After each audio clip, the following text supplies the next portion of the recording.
السلام علیکم۔ ایک اور ویڈیو کے ساتھ دوبارہ حاضر ہوں۔ میری آپ تمام ناظرین سے مؤدبانہ گزارش ہے کہ یوٹیوب پر میرے چینل کو ضرور سپورٹ فرمائیں اور سبسکرائب کرنا نہ بھولیں۔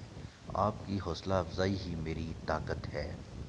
نئے یوٹیوبر کو سپورٹ کیا کریں۔ سٹارٹ کرتے ہیں ویڈیو کو۔ آج دانیال بہت خوش تھا کیونکہ وہ پوری جماعت میں اول آیا تھا۔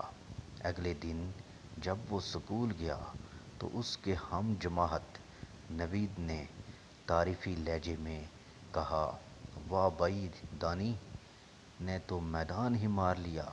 یہ سن کر دانیال نے غرور بھرے لہجے میں کہا، ہاں، اور کوئی میری برابری نہیں کر سکتا۔ وہاں موجود اس کے ساتھیوں کو یہ بات بری لگی۔ رفتہ رفتہ وہ تکبر میں مبتلا ہو گیا۔ غرور کی وجہ سے دوستوں کو خاطر میں نہ لاتا۔ آہستہ آہستہ وہ اپنے دوست کھوتا جا رہا تھا۔ وقت گزرتا رہا اور سالانہ امتحانات قریب آ گئے۔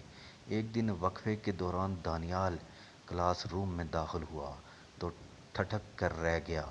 نوید اور احمد پڑھائی میں مشغول تھے۔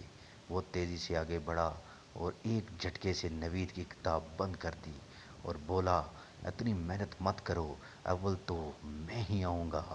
نوید اور احمد کو اس کی بدتمیزی پر غصہ تو آیا، لیکن انہوں نے مصلحت سے کام لیا اور خاموش رہے۔ امتحانات کے دوران دانیال کے پرچے تو اس کے خیال میں بہت اچھے ہوئے، لیکن اسے بے چینی تھی۔ وہ پوری طرح مطمئن نہیں تھا۔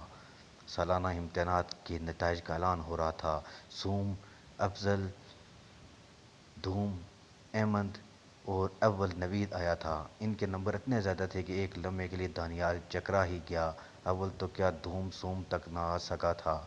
غرور کا سر نیچا ہوتا ہے، اس لیے غرور مت کیا کریں۔